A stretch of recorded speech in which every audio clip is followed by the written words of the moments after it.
Selamat pagi Bapak dan Ibu, para devosan kerahiman ilahi. Bacaan hari ini dari buku harian Santa Faustina nomor 1438 sampai dengan 1440. Sebelum makan malam, aku pergi ke kapel sejenak untuk berbagi oplatek secara rohani dengan orang-orang yang kukasihi, yang sedemikian dekat di hatiku, meskipun mereka berada di tempat yang jauh.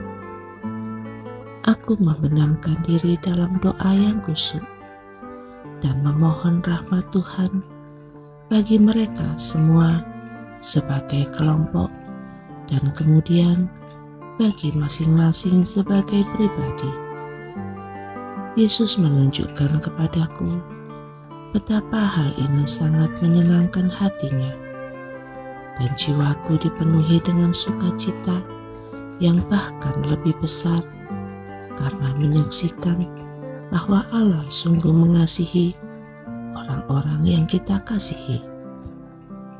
Ketika kami berada di ruang makan, pada waktu mendengarkan bacaan, aku merasakan seluruh diriku terbenam di dalam Allah.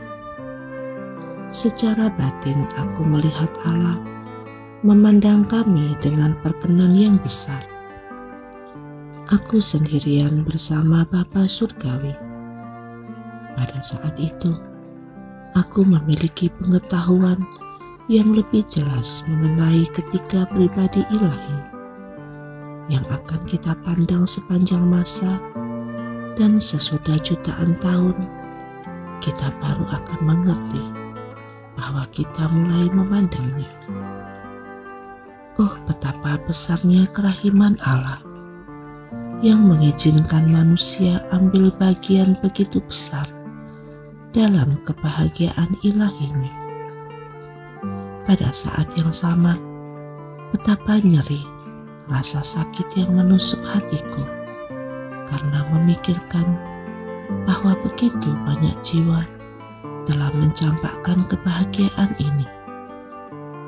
Ketika kami mulai berbagi oplatek, suatu kasih timbal balik yang tulus meraja di tengah kami. Muda superior mengungkapkan harapan ini kepadaku. Suster, karya-karya Allah berkembang dengan lambat, maka janganlah tergesa-gesa. Secara umum, dengan tulus hati, para suster mengharapkan supaya aku beroleh apa yang paling aku inginkan. Aku melihat bahwa harapan-harapan itu sungguh muncul dari hati mereka. Hanya satu orang suster yang menyembunyikan suatu kejahatan di dalam harapannya. Tetapi hal ini tidak begitu menyakitkan hatiku karena jiwaku dipenuhi dengan kehadiran Allah.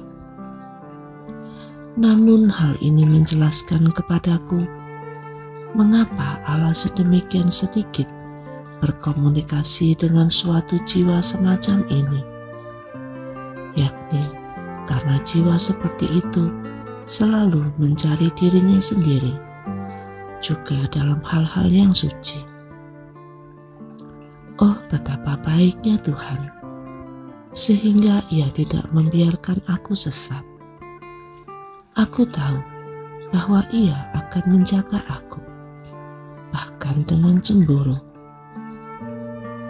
Tetapi hanya sejauh aku tetap kecil, sebab hanya dengan jiwa seperti itulah Tuhan yang agung senang bergaul.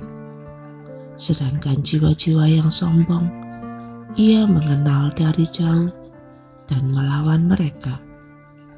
Yesus, Engkau andalanku.